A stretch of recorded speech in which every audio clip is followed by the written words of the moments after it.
Well, as you can see, it is hatch day. Welcome to the channel. My name is Chuck Houston with That's Life, and I've put a couple videos up about this incubator here. It's called an Incuview from Incubator Warehouse. I'll give you some comments on that in a moment, but we have been counting down and it's finally here. I'll tell you what, I guess I never realized how nervous incubating could make me. Woo, I'll tell you, are they going to hatch or are they not going to hatch? That's the question. I don't know. We did have it candling that back row right in here. Those did not seem to have anything, but I did not take them out. I left them in there to see what had happened. And as you can see, I'm also using another thermometer back there. It tells us how much humidity there is. It tells us another temperature, and that one should be highly accurate. This one on the top, however, is not that accurate. Right now it's saying 99.6. The one in here says 99.5, 76% humidity. And this one says 75% humidity. So right now they're lining up pretty good, but a lot of times they do not. So what have I found so far? I have found that it is tough.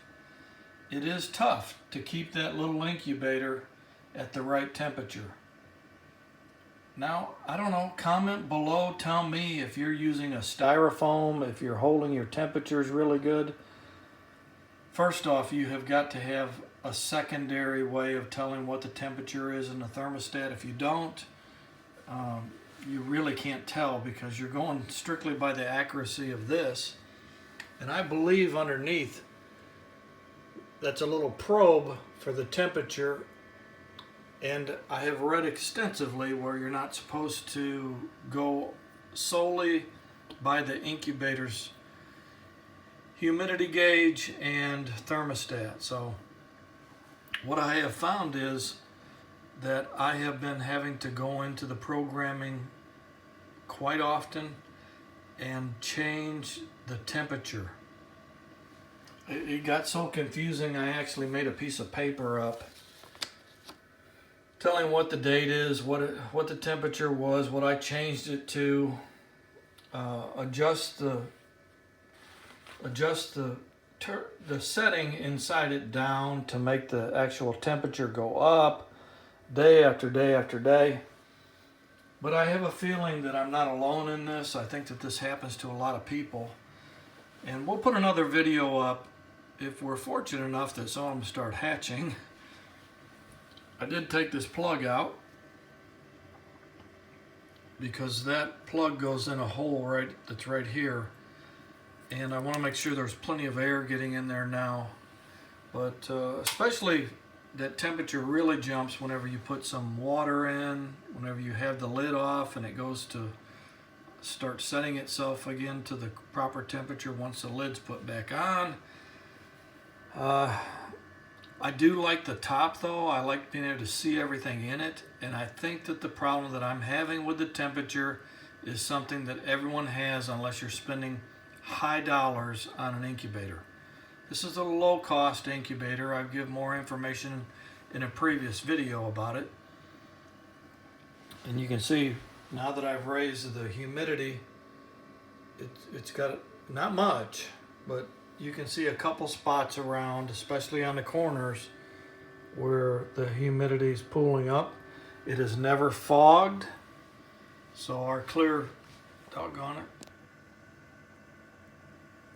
our clear view has been consistent the whole time, and I expect that will be the same whenever the chicks start hatching. And like I said, the nerves are up because are they going to hatch? Are they not going to hatch? The temperature has varied. We went to church one Sunday. We came home. The temperature was 2 degrees low.